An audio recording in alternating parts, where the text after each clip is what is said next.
Good morning, children. Welcome back our next TV's class. So, students, in last previous class, we will revise our question answer, and we have completely revised our question number first, question number second, and question number third of half. Okay. So, we will again revise our question number third. So, question number first is, why is seed dispersal necessary? Answer is, seed dispersal is necessary for plant survival and start growing for a large number. देखिए, seed dispersal आवश्यक है एक plants को survival जीवन यापन करने के लिए और ज़्यादा मात्रा में प्लांट्स ग्रो होने के लिए भी सीड डिस्पर्जल नेसेसरी है. Now question number second, what is reproduction? So reproduction is the process by which the living organism produce more of their own kindly. Reproduction एक प्रकार की इस प्रोसेस है जिसमें लिविंग ऑर्गेनिज्म अपने ही जैसे और ज़्यादा ऑर्गेनिजम्स को ज़्यादा मात्रा में प्रोड्यूस करते हैं. Now question number third, how pollination occurs? What happen during the process of pollination? Pollination क्या है और जब पोलिनेशन की प्रोसेस होती है तब क्या होता है? So the transfer of pollen grains from the anther to stigma of flower is called pollination. देखिए, जिनमें पोलन ग्रेन्स का ट्रांसफर एंथर से स्टिग्मा में होता है फ्लावर के अंदर, उसे बोलते हैं हम पोलिनेशन या परागण. In the process of pollination when insect move to stigma. देखिए, जब पोलिनेशन की प्रोसेस हो रही होती है, जो इंसेक्ट होते हैं, जो कीड़े होते हैं, स्टिग्मा के ऊपर मूव करते हैं. ऑफ अ फ्लावर के ऊपर जो स्टिग्मा होता है उसके ऊपर मूव कर रहे होते हैं.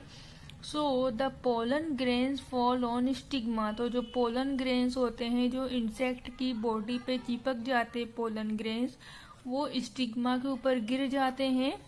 A small tube known as pollen tube, और जो स्मॉल ट्यूब होती है जिसे पोलन ट्यूब कहते हैं फ्लावर के अंदर, out of pollen grains grow through style to. और क्या होता है वहाँ पे पोलन ग्रेन्स होना ग्रो कर देते हैं और थ्रू स्टाइल से होकर कहाँ पहुँच जाते हैं? वो ओवरी में पहुँच जाते हैं.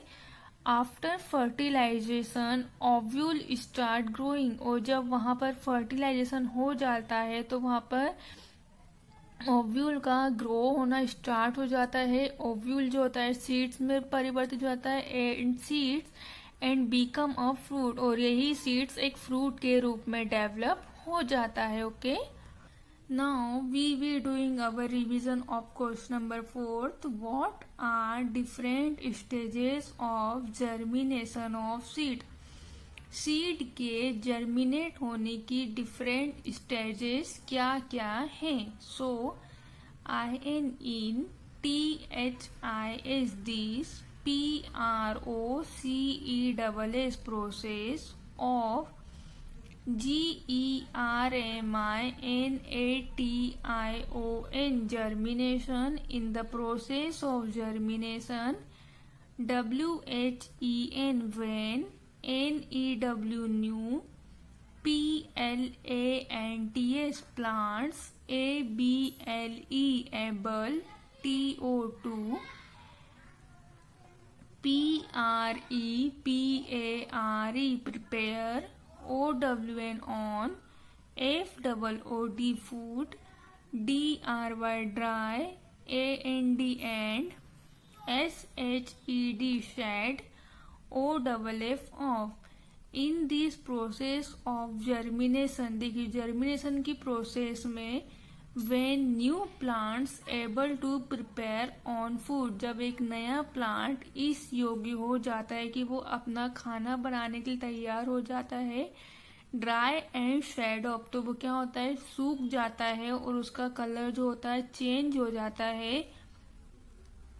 PROPER proper, TEMPE RATURE temperature, MAKES max, SEED seed, EMBRYO embryo, SCTIVE active.